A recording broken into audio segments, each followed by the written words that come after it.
Salut à tous, j'espère que vous allez bien, c'est Olivier de tutorielastuce.fr. On se retrouve aujourd'hui pour un nouveau tutoriel pour comprendre comment mettre en ligne son site WordPress.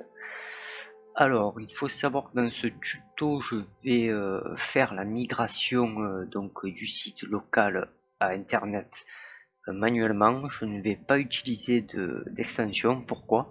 Parce que les extensions qui permettent la migration en fait ont des limitations. Si vous n'achetez pas la version payante, vous êtes limité en poids, etc., etc. Donc je préfère le faire manuellement et au moins je sais vraiment ce que je fais. Alors pour ce tutoriel, nous allons avoir besoin de FileZilla qui nous permet de se connecter au FTP distant et de transférer nos fichiers, ainsi que Notepad++ qui permet l'édition des fichiers SQL et PHP. Les liens seront bien sûr dans la description. Alors, dans un premier temps, ce que nous allons faire, nous allons exporter notre base de données du site local. Pour ce faire, on va aller dans WAMP, XAMPP, enfin ce que vous utilisez. On va faire un petit clic PHP MyAdmin. Donc là, on est sur notre base de données locale. La base de données qui m'intéresse, c'est celle-là. Je vais la déployer, cliquer dessus. Voilà, donc ça c'est ma base de données locale. Je vais l'exporter simplement. Je clique sur exporter. Mode d'exportation. On va rester. Attends une seconde. On va rester sur du rapide. Format SQL exécuté. Je l'exporte. Je vais l'enregistrer par contre, bien sûr. Voilà, c'est fait. Alors, une fois que on a exporté notre super base de données, ce que nous allons faire, on va aller sur notre hébergeur. Alors, que ça soit OVH, one and one, n'importe quoi, le principe reste le même. Là, pour cet exemple, je vais utiliser OOO WebHost.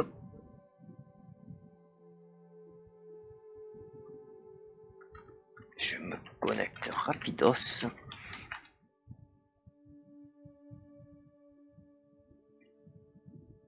Alors, donc là, on va aller gérer la base de données. Donc là, il faut la créer en fait avant de pouvoir faire les différentes modifs qu'on verra tout à l'heure. Je vais créer une nouvelle base de données. Nom de la base. Par contre, je vous conseille de noter ces informations quelque part parce qu'on va en avoir besoin tout à l'heure. Et si déjà on oublie les infos, ça va être compliqué. Voilà, je prends un stylo et un papier. Nom de la base, on va l'appeler tuto export. Donc je le note. Utilisateur de la base de données. On va mettre tuto 421. Mot de page, je vais le modifier. Je vais mettre 22, 3, 4, 5. Créer ma base de données. La base de données est en train de se créer. On va patienter. Ma base de données est maintenant créée. Avant de pouvoir importer mon ancienne base de données que j'avais en local sur cette base de données, il va falloir faire quelques modifications. Alors, ce que nous allons faire, on va le couper, on va le mettre là. On va devoir éditer les fichiers SQL pour indiquer la nouvelle adresse de notre site internet. Alors pour ce faire, on va utiliser Notepad++. On va cliquer droit sur le fichier SQL.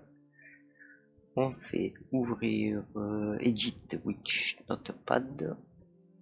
Donc voilà notre fichier SQL. On va copier-coller l'adresse de notre site internet. Alors c'est où que je le trouve? Mes domaines. Voilà, ça va être notre superbe adresse de notre site distant. Donc je vais le copier. CTRL-C. Je retourne sur Notepad. Là, ce que nous allons faire, on va cliquer sur Recherche. Recherche. Remplacer. on va rechercher localhost et on va le remplacer par notre adresse internet. Allez, c'est parti, on fait remplacer tout. Voilà.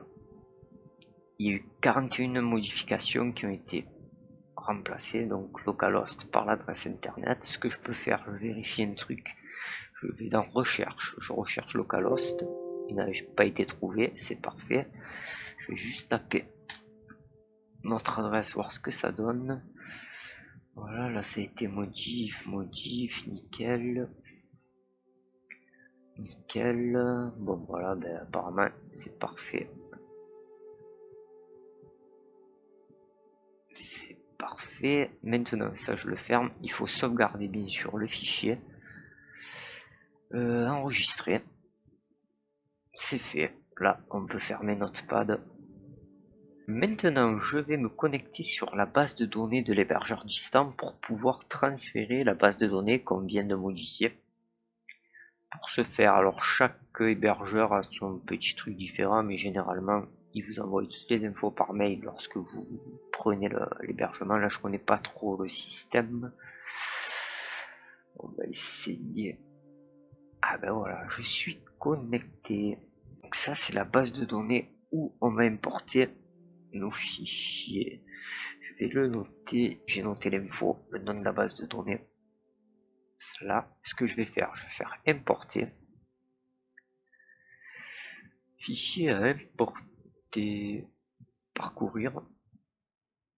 On va sélectionner le fichier SQL que nous avons modifié précédemment, le voici.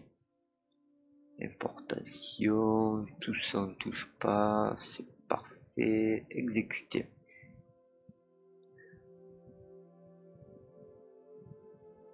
Voilà, donc l'importation a réussi, 54 quêtes exécutées. On peut retourner sur notre base et voilà, on vient d'importer notre base de données du site local à notre hébergeur distant. Maintenant, ce que nous allons faire, on va faire le même principe d'importation, mais des fichiers locaux du FTP vers le FTP distant. Normalement, c'est plus simple. Alors, on retourne sur notre hébergeur. Et là, il faut trouver l'info du FTP. Pour ce faire, c'est pareil. Votre hébergeur a dû vous fournir des identifiants FTP, nom d'hôte, port, nom d'utilisateur. Donc, c'est ces infos-là qu'il vous faut. Moi, dans mon cas, elles sont ici. Alors, je vais ouvrir FileZilla.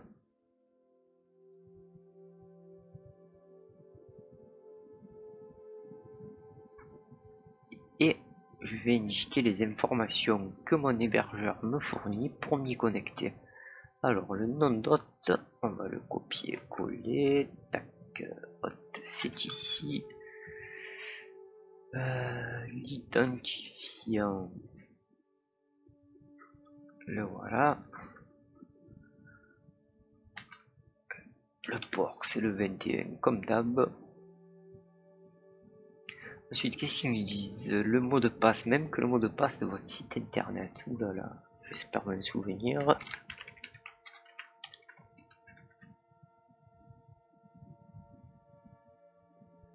Inconnu, on s'en fout. Voilà, donc je suis bien connecté sur mon FTP distant. Alors généralement il y a un fichier www, c'est là où on doit transférer nos infos.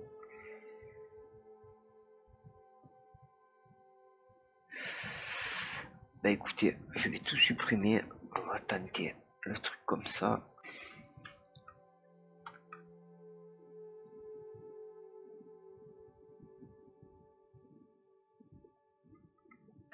On retourne sur WAMP dans mon cas, dans le répertoire www, on sélectionne tous les documents et on va les glisser sur notre site pour les transférer. C'est parti, la copie est en cours, il y a 2240 fichiers donc ça prend un peu de temps, cela dépend de votre connexion.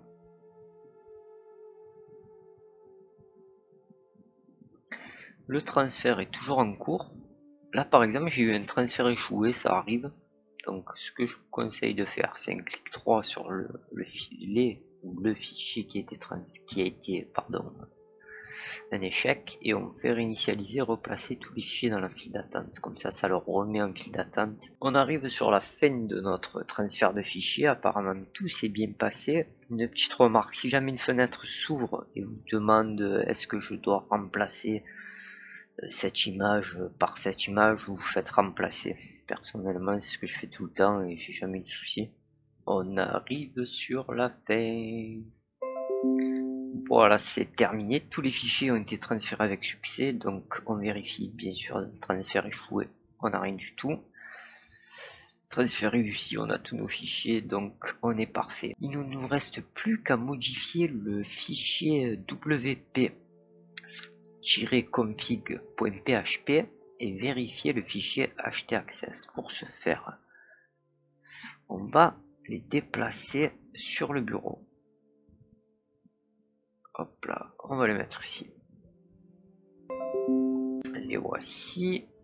On va premièrement modifier le fichier wp-config. On va l'ouvrir avec Notepad++.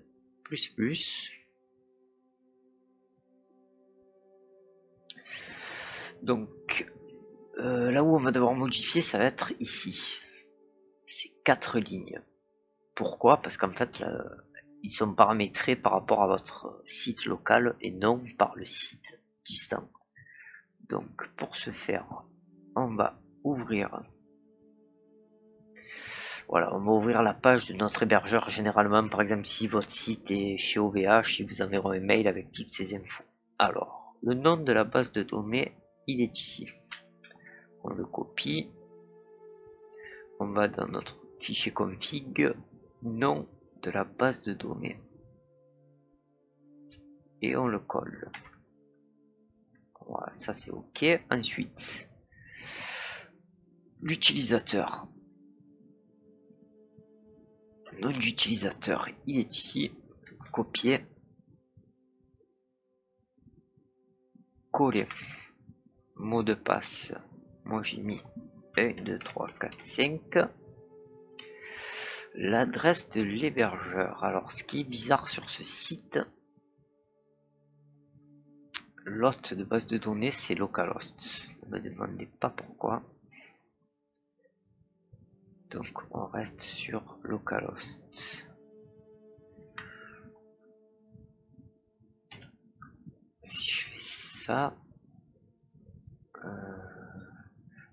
ouais, je vais faire ça. Je vais fermer WAMP pour être sûr que la base de données c'est bien celle de l'hébergeur et non celle de WAMP. Voilà, le WAMP n'est plus là, donc là on a paramétré le fichier wp-config. On le ferme. Là ce qu'on va voir, on va vérifier le htaccess s'il n'y a pas de souci dedans. La ligne qui nous intéresse, c'est celle-là. Donc là on n'a pas à la modifier. Si jamais il y aurait eu un truc dans le genre, allez, je vais vous montrer un exemple avec un nom de dossier index.php, là il aurait fallu le modifier. Donc ce que vous faites, si c'est le cas, vous supprimez ça en fait. Voilà, vous le laissez tel quel. Vous le sauvegardez. Bon, nous c'était bon, donc on n'a pas besoin de le transférer. Là, hop là, on ferme tout. On va transférer notre fichier wp-config sur le FTP. L'htaccess aussi. Bon, on va quand même le faire, mais vu qu'on l'a pas modifié, ça sert à rien. On le transfère. Et maintenant, on va essayer de se connecter sur notre site internet. Alors, l'adresse est là.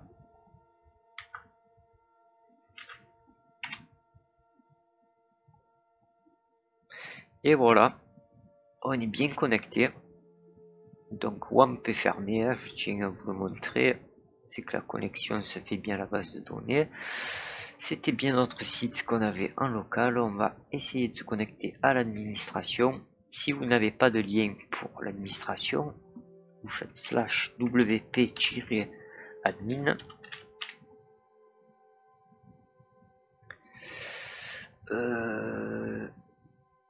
J'espère bien que vous avez noté vos identifiants de votre site local, ça sera bien sûr les mêmes.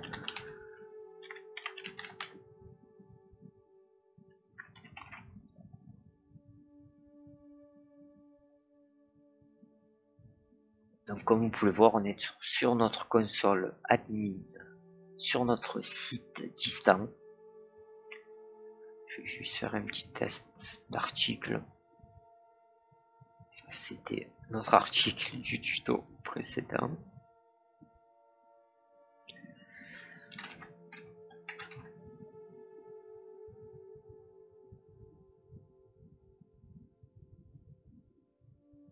Là non. Nos extensions sont fonctionnelles. Je l'ai publié ou pas?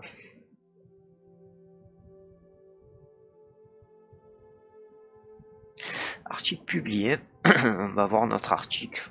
Voilà, ça fonctionne bien. Donc voilà, votre site a été bien transféré du local sur internet.